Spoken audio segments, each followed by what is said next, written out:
A new report from the pro-life Charlotte Lozier Institute says state Down syndrome discrimination abortion bans may soon set up a Supreme Court battle. Here is a map of the United States highlighting the 8 states which have passed discrimination abortion bans based solely on disability. The states with these laws are North Dakota, Missouri, Utah, Indiana, Kentucky, Louisiana, Ohio, and Arkansas. Not all laws are in effect right now, as some are being held up in the court. Down syndrome discrimination abortion bans prohibit abortions that are solely based on a Down syndrome prenatal diagnosis. The Charlotte Lozier Institute says a favorable ruling from either the 6th or 8th Circuit courts would provide another opportunity for the Supreme Court to grant review and resolve the Down syndrome discrimination issue. The High Court declined to take up the issue last year. Sue Liebel is State Policy Director for the Susan B. Anthony List, and she joins us now via Skype. Sue, welcome back. What can you tell us about how babies diagnosed with Down syndrome in the womb are especially vulnerable to abortion? Well, thank you, Catherine. You know, abortion is often the first option presented to parents when they get a diagnosis. 1 in 4 patients say that their medical professional recommended abortion. It makes it seem like this diagnosis is fatal and they should abort. But unfortunately, nearly 20% of the diagnoses are inaccurate. Still, between 60 and 90% of babies diagnosed with Down syndrome are aborted. And then the medical profession, unfortunately, gives parents old narratives, negative scenarios of what to expect should they have the baby. And that also flies in the face of today's research. Nearly 99% of people with Down syndrome report they're really happy with their lives. So do their parents and their siblings.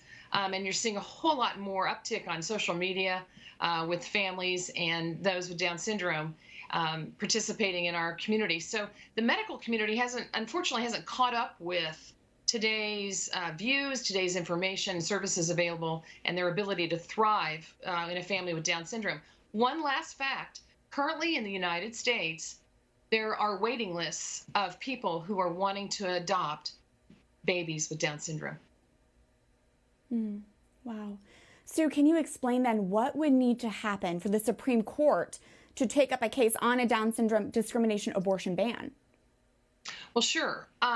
What the Supreme Court really likes to see before taking a case is a split in the lower courts, meaning that at least 2 of the federal circuit courts around the country have considered the issue and have different opinions. So when the Supreme Court denied review of the Indiana Down syndrome case last year, they noted that only 1 court had addressed the issue at the time, and they kind of left the door open, waiting for some other cases to percolate up through the country. That's why today the 6th Circuit case from Ohio is really important, and also the 8th Circuit cases from Arkansas and Missouri are so very important. These courts could create the split that we're talking about here that the Supreme Court likes to see before it takes a case.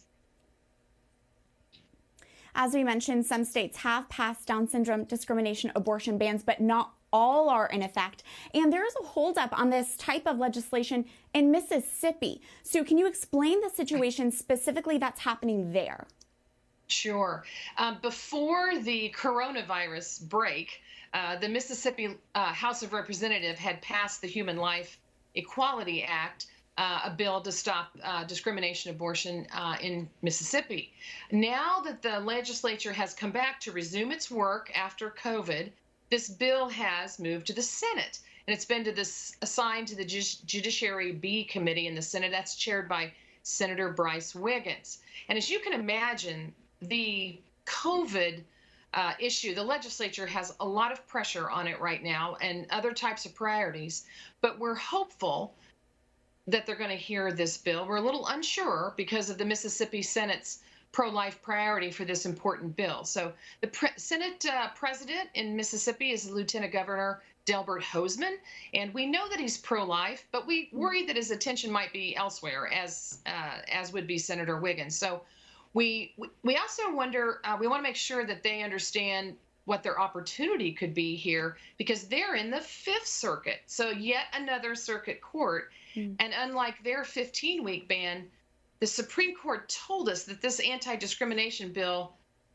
may not have the same baggage that precedent that other laws may have. So under Roe versus Wade, a lot of times rulings come through precedent that other courts have done before.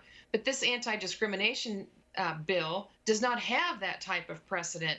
And so it really is unprecedented, and Mississippi could be on the leading edge of that as well. So it's very important that the Mississippi legislature, especially the Lieutenant Governor Hoseman and the committee chair Wiggins, hear from people so that they can see how important this priority issue is to families and voters and amidst all the other pressing issues that they have to deal with, for sure.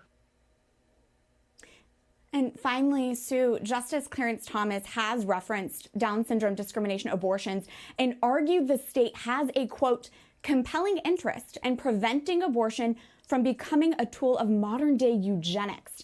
What kind of insight does this give us into how the court may rule on these laws? That's pretty powerful, isn't it? That's a good question. Look, I don't make predictions about how the Supreme Court is going to rule. But Justice Thomas' concurring opinion is so important because it kind of it gives us a preview how the court could rule should one of these cases make it there sometime in the next few years.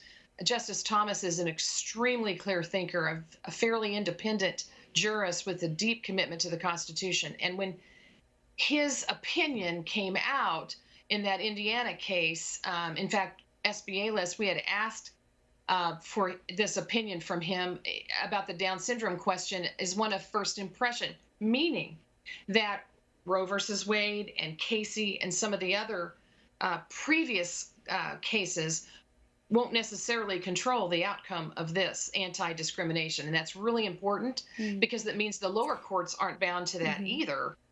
So we thank Justice Thomas for that guidance. Right. It's really encouraging. Sue Liebel, State Policy Director with the Susan B. Anthony List. Thank you. Thank you.